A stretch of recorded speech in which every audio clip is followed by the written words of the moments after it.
What's up you guys, I'm Dan, this is Frugal Not Cheap. In today's video we'll go over my budget living here in Bangkok, Thailand.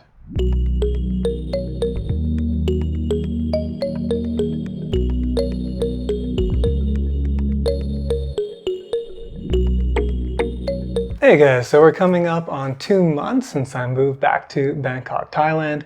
I used to live in Nonthaburi near the outskirts of Bangkok in the early 90s, and I've been coming here to visit my parents pretty much annually ever since. But I'm kind of shifting gears in my career and able to move out here full time again, which is really, really awesome. I'm super grateful. Anyway, it's been enough time now that I've gotten a little bit of a better handle on how much my different bills are going to be and what my average spend is going to look like. I got over that initial phase, that initial month where I had to kind of get everything set up and sort of dial everything in. So you can check out a video about that over here. That's how much I actually spent in my first month here in Bangkok. But again, a lot of that spending was sort of one-time sort of setup stuff. As someone else in the comments pointed out, it's kind of some learning costs as we get up to speed here. And so today we'll look at what my actual budget is going to be for the year. So there are many different ways to look at a budget. I think one very useful way is to look at necessities versus luxuries, kind of needs versus wants.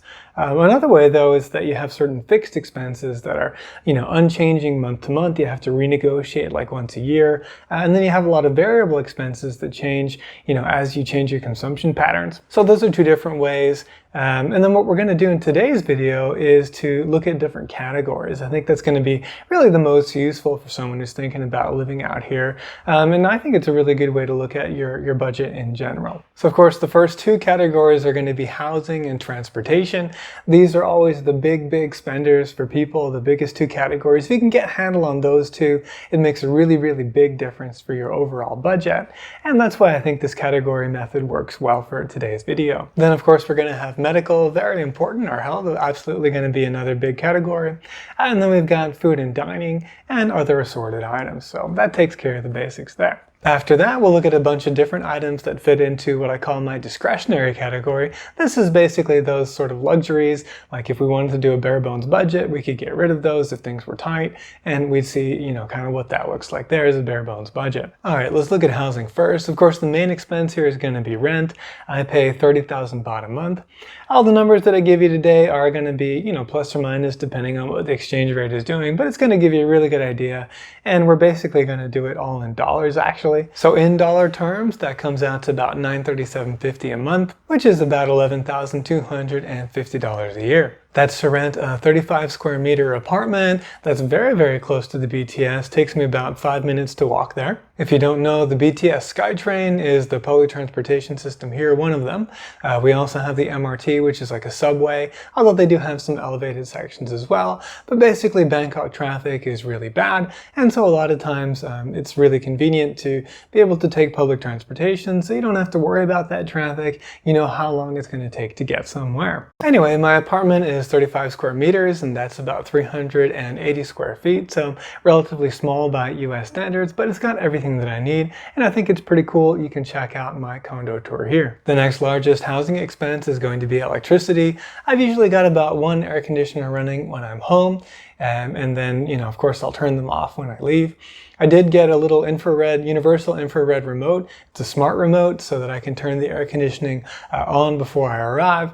One of the funny things here is that while the lobby area and the ground floor with the elevators is cooled very nicely, the elevators themselves are not air conditioned, and then the hallways aren't either. So it's not super hot, but what tends to happen is like you're not that hot while you're out walking. It's when you stop that you start getting hot, and when it's really good to have the air conditioning. So this way, I can have the room nice and cool for when I get back in. And so the only kind of warm period is going to be just a quick elevator ride up and then the walk down the hallway. Not a big deal. Anyway, so electricity comes out to 50 bucks a month or $600 for the year. The only other utility I've got to pay is water. That's going to come out to about $5 a month. Very affordable. That's 60 bucks a year. Another large utility that a lot of people would have, not large, it's not that very expensive here. Very, very fast speeds, very inexpensive here in Thailand is going to be internet, but I did get internet bundled into my rent, so we could break that out, but I'm just, lumping it into the rent. Then we've got TV, which is basically going to be on and off subscriptions to different streaming services. I had Netflix for a little while, didn't find all that much that I like. Probably going to try HBO Max next, but for the most part I just watch YouTube, so even though I budgeted $15 a month for this category, I'm probably going to spend a lot less than that, as I might only sign up for streaming service maybe once every 2 or 3 months or something like that. Then I put down $10 a month for home improvement stuff. Every now and then that gives me a budget to kind of spruce things up, and there are a few things in this apartment that came with the apartment that I may not want to keep into year 2. So when I go to renew my lease, I'm going to see if the landlord can take back some of these items. I think I've got a really nice carpet here. It feels really plush and good, but I think it sheds a lot of fibers, which is causing a lot of lint. So I'm probably going to want to get that out of here and then maybe either get my own or just not have a carpet. It's not that big of a deal. And then there are some other decorative items that I've stored in a storage box outside that I don't really care to have kind of lying around as well. And then last of all, I included this in the housing, although it's not really. It's kind of like housing utilities is the mobile phone. That comes out to about $20 a month, but that includes both my Thai service here, which includes something like 20 gigabytes of data. It's pretty great. I'm never going to get anywhere near to using it all. And then also Tello, which is about $6 a month, so I can keep a US phone number that I need to basically protect my Google account.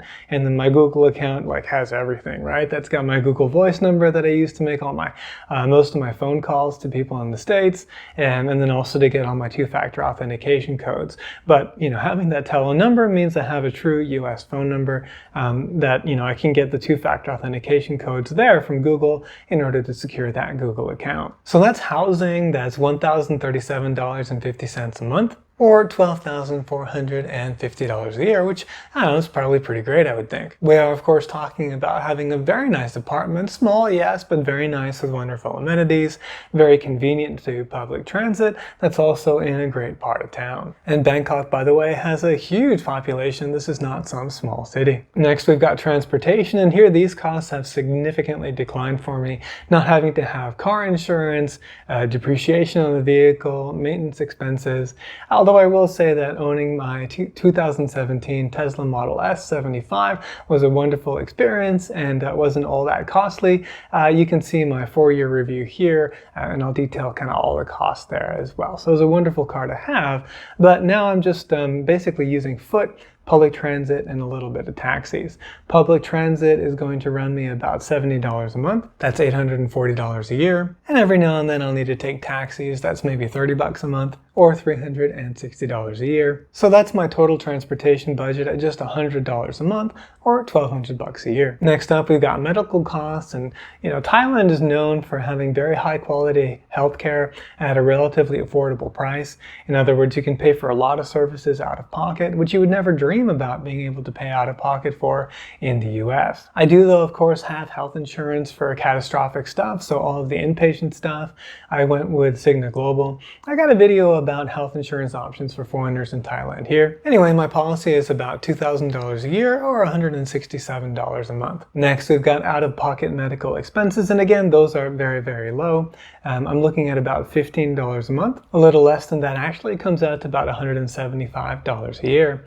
And I budgeted the same amount for dental just to get my, semi-annual cleanings. So I'm going to get those. Is it semi or yeah? Anyway, so we're going to get those every 6 months.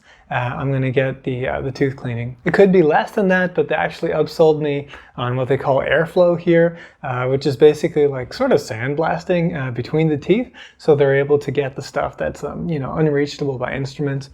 And even though it's a significant upcharge, I do think it worked well, and it's nice to get that stuff in there, so I'm going to be doing that.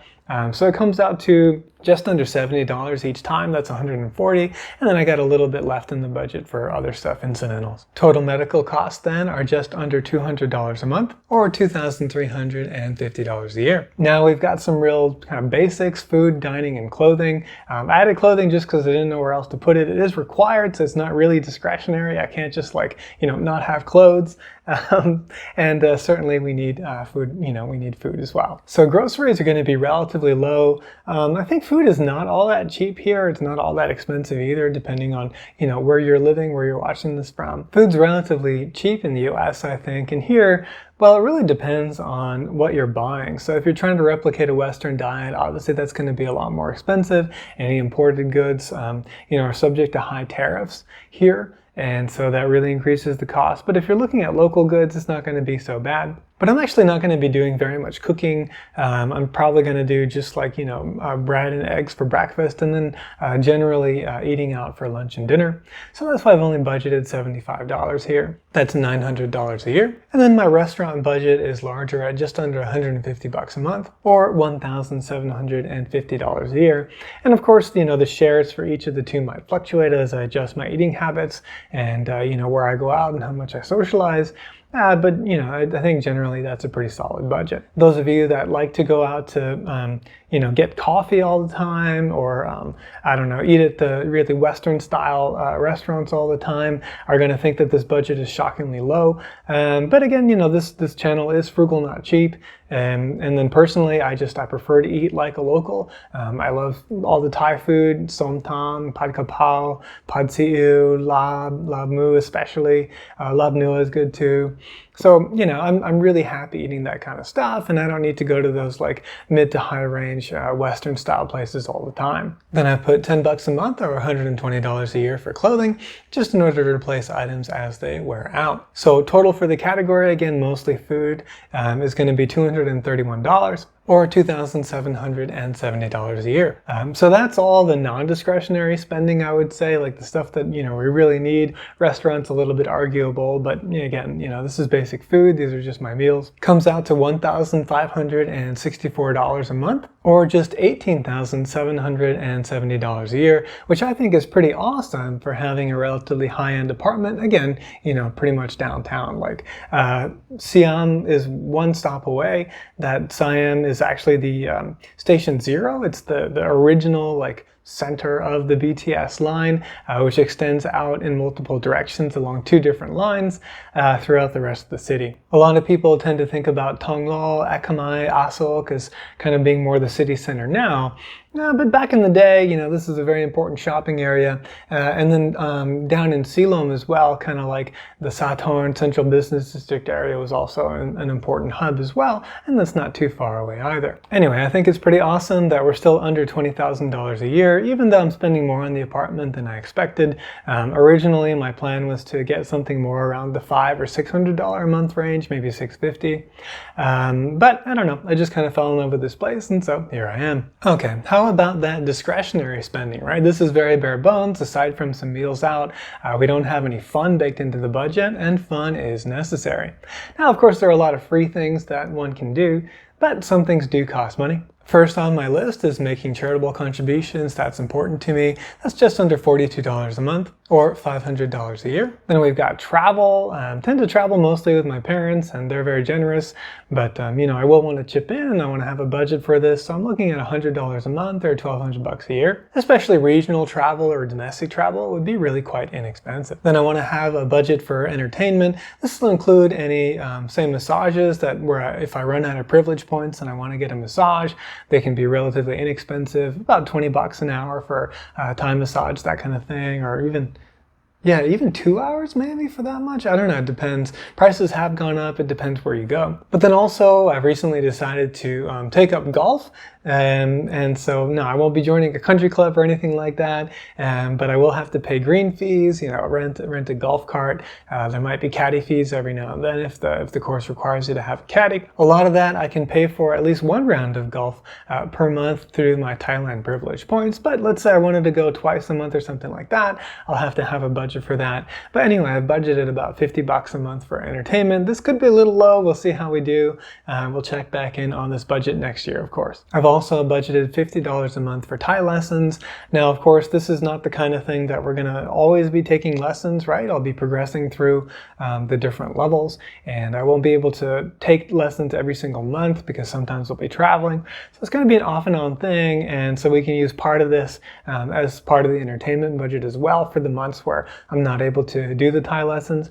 And I'm going to be doing some stuff on my own as well, but I do think it's important that I improve my Thai language ability while I'm living here. Obviously, I think it's a very important thing to speak the local language. And then finally, I budget at $250 a year for gifts. Just, nice to treat people every now and then, or if there's a little something that I think, it'd be great to give them, then I need a budget for that as well. So total discretionary spending comes out to $263 a month, or $3,150 a year. This does put us above the $20,000 a year mark, with spending of $1,840, which coincidentally is just about how much I was spending on rent back in Plano. We're at $22,080 a year, so just above that $22,000 mark. For those of you that are interested in, FIRE, financial independence, and potentially retiring early, I do have an old video that I talked about geographic arbitrage, which is basically what I'm trying to practice here, of living in Thailand and having a much lower cost of living for a high quality of living, at least in my view. And so if you wanted to save and have a stock portfolio that should be able to fund this lifestyle, according to the 4% rule, which basically says that you can take 4% out of your portfolio every year as long as you're invested, at least 60-40 equities to bonds or higher ratio equities to bonds. You should be able to do that for 30 years or more. Then you would need a little bit more than $500,000 in a portfolio to fund this. You need $552,000 according to a 4% safe withdrawal rate. If you're more conservative, you might use a 3% safe withdrawal rate, although a lot of studies show that even 4% is quite conservative as well. However, there are two things they say are certain in life. One is death and the other is taxes, and we do need to include taxes in here. Even though I'm living in Thailand, I'm an American citizen, and Uncle Sam needs to get his cut of all of my income, and so we need to add that back in. Now, currently I am working still for my employer in the United States. I'm not fully retired, and so the number that I'm going to give here is more for the scenario where I do fully FIRE and actually retire here in Thailand. And because of the very favorable tax treatment in the United States for investing, and especially for retirement savings and investing, it is possible to keep my tax rate really quite low. What I'll be using is what's called the Roth conversion ladder. This is a really amazing strategy that allows you to tap into retirement funds much earlier than the normal age of 59 and a half. And now there is a tax implication for doing that, but overall still I think taxes are going to be much lower than you might expect. I'm expecting to pay about $1,000 a year in taxes. That's just $83.33 a month, which is absolutely fantastic. That puts our monthly budget up to $1,923 and the annual budget at $23,080, which would require a portfolio of $577,000 to fund. However, we may also need to pay the local tax man. Now, there's all kinds of opinions and things out there on the internet and what have you, but anyway, basically, like the Thai tax code is pretty clear. But anyway, as it stands, they used to have this sort of tax loophole where if you let foreign income marinate for a year before you remitted it to Thailand, then you could remit that completely tax-free. So this was true for all tax residents. You're a tax resident in Thailand if you live for 180 days or more. In late 2023, they closed that loophole, and now any income that is remitted into Thailand in 2024 was then, accessible for any assessable income would be, due for income tax in 2024. Any cash savings that you had prior to December 31st of 2023, though, and that you had in Thailand or had sitting somewhere, of course, those are savings and you could remit those tax-free. And then there's double taxation agreements, of course, with different countries. Those differ by the country. So kind of a complicated situation, and I think basically it ended up meaning that a lot of a lot of overseas income ended up not being remitted in 2024, and I think that continues probably to be the case here in 2025. And so the government was thinking about sort of reversing course. Instead of reinstating the old interpretation of the tax code, they were looking at a new one where you'd be able to remit any foreign income earned the same year that is received or the following year. So that was, looking really set to happen until the prime minister had to resign. And so now we have a new prime minister. But anyway, I'm not super well versed on Thai politics, but it looks like the party that has the most seats in parliament, the People's Party, is not as keen on these sort of tax exemptions for foreign income. So we'll just have to see what happens over the coming months. I am still hopeful that they're going to change, again, the tax code so that income earned abroad can be brought in the same year or the following year tax-free. Hopefully that will be the case. But if it's not, then I would potentially be looking at a tax liability here in Thailand, unless they, juice up the Thailand privilege program to be tax exempt. They may do that in the future, I don't know. But that tax liability would actually end up being higher than the US tax liability. That would be about $1,500 a year, or $125 a month.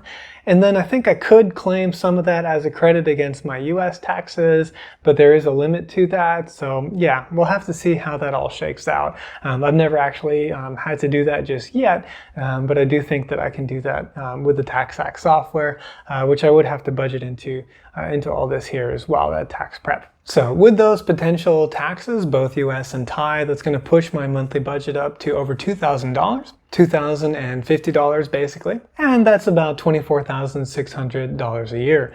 I think that's still quite a reasonable budget for a very, very good lifestyle here in Bangkok, Thailand. With that 4% safe withdrawal rate, we're looking at needing a portfolio of about $615,000. What do you think about this budget? Is it low? Is it high? How does it compare to the budget in your home country or to your budget here if this is your home country? Let us know in the comments below. Hope you enjoyed today's video and found it helpful.